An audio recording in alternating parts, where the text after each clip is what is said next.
Nurse Radio Podcasts. Welcome to the APRN Pipeline podcast with Professor Garcia.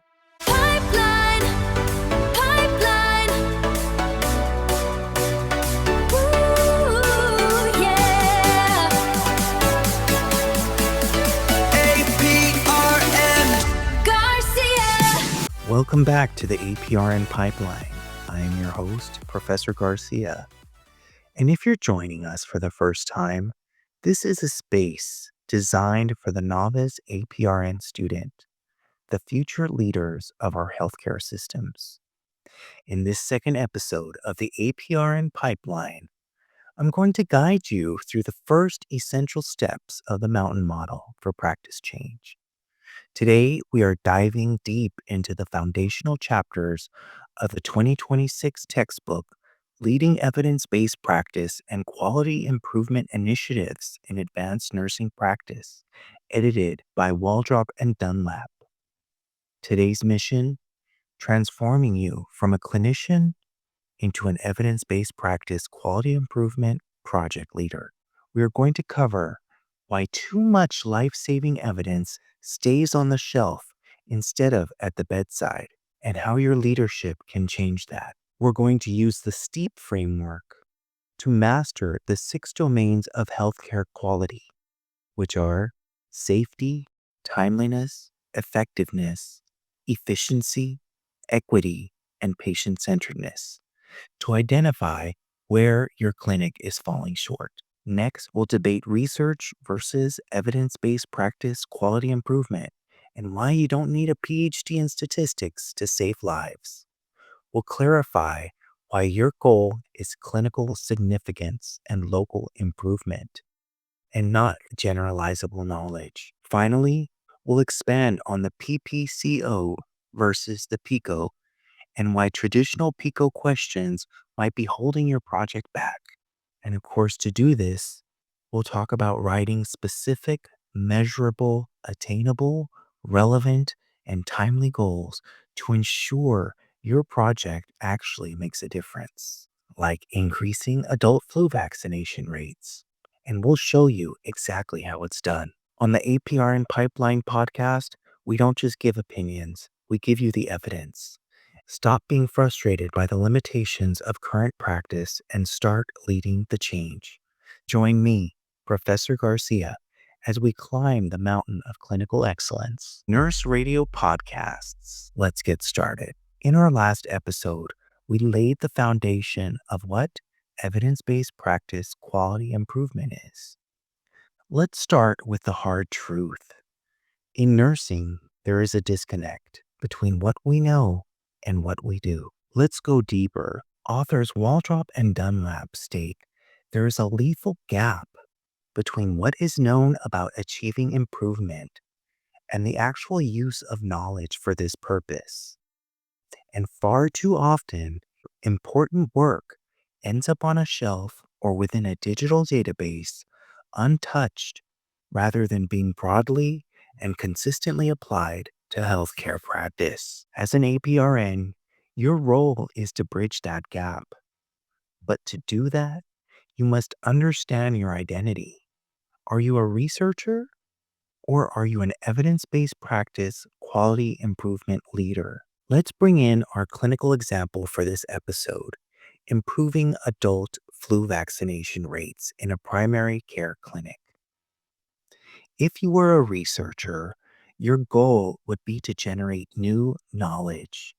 You might ask, does a new mRNA flu vaccine produce a higher antibody titer than the standard inactivated vaccine? You would use a randomized controlled trial, or RCT, to find a result that is statistically significant and generalizable to the whole world. But as an evidence-based practice quality improvement leader, you aren't testing the vaccine. Your problem is that only 40% of your clinic's patients are getting it. According to the authors Waldrop and Dunlap, they state research is a systematic scientific process to establish facts and generate new knowledge. while quality improvement relies on internal evidence, data generated from your own clinical setting or organization. In evidence-based practice quality improvement, we are looking for clinical significance. We want to know, how can we change our clinic's workflow to get our patients vaccinated? Nurse radio podcasts. Now that we know we are fixing a local problem, how do we define quality? We don't just guess. We use the STEEP framework, which comes from the landmark Institute of Medicine report. According to the authors Granger et al., the 6 domains of healthcare quality: safety, timeliness, effectiveness, efficiency, equity, and patient-centeredness comprise the acronym STEEP.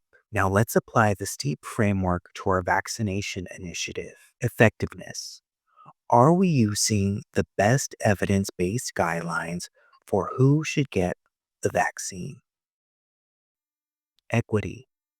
Are our Spanish-speaking patients getting vaccinated at the same rate as our English-speaking patients? Efficiency.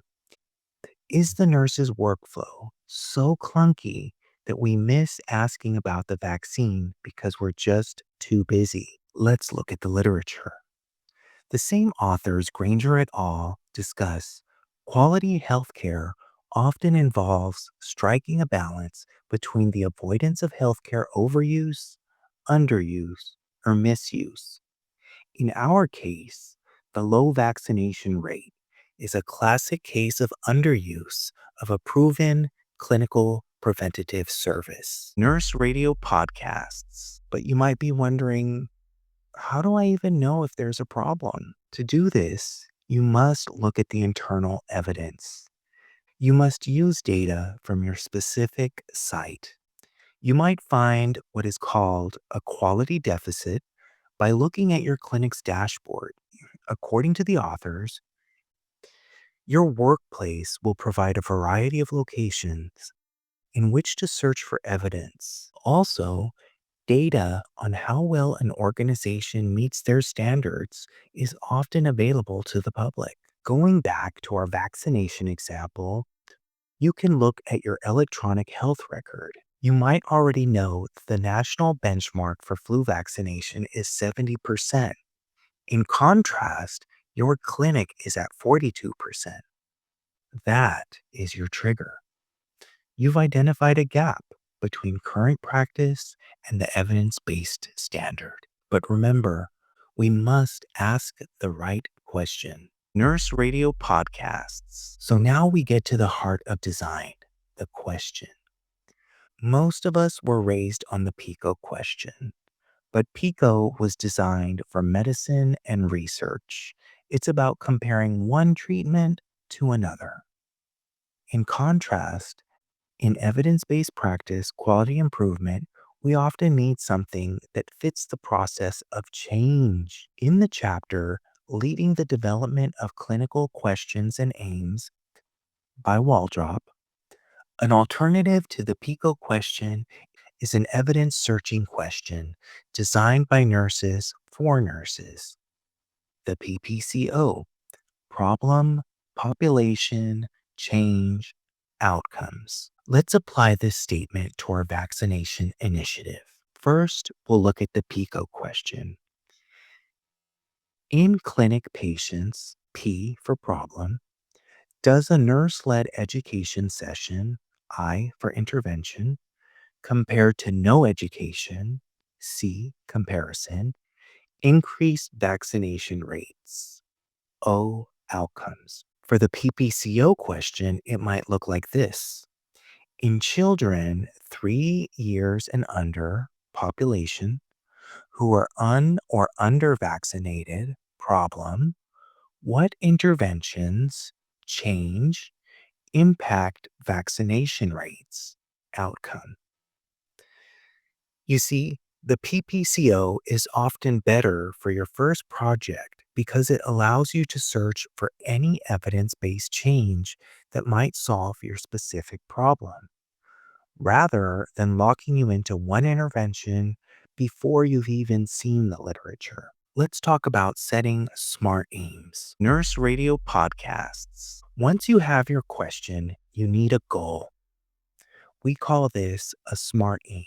From the same chapter, the author states, written aims offer a guide to answering these questions. SMART is a useful acronym to help you remember that your aims should be specific, measurable, attainable, relevant, and timely. For our vaccination project, a weak aim might be we want to improve flu shots, but a SMART aim would be the vaccination rate for adult patients at Rio Grande Valley Clinic will increase by 15% within 6 months after the implementation of a standing protocol. You see the difference? It's specific, measurable, attainable, relevant, and timely.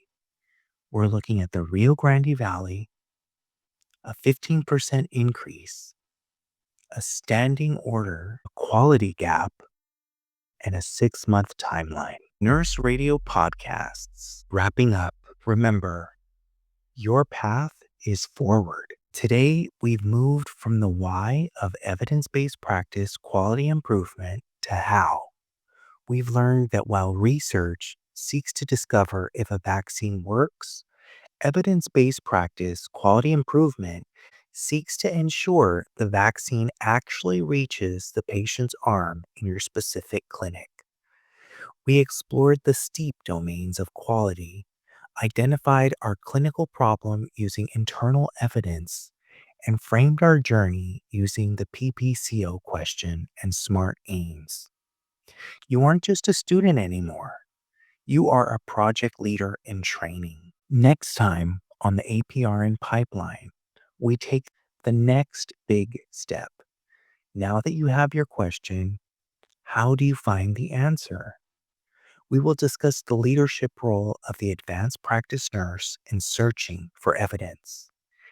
And once you find that evidence, the vital importance of critical appraisal. You don't want to build your project on a faulty foundation. Signing off, this is Professor Garcia, and this has been episode 2 of the APRN Pipeline. Until next time, keep questioning, keep searching, and keep improving. Pipeline.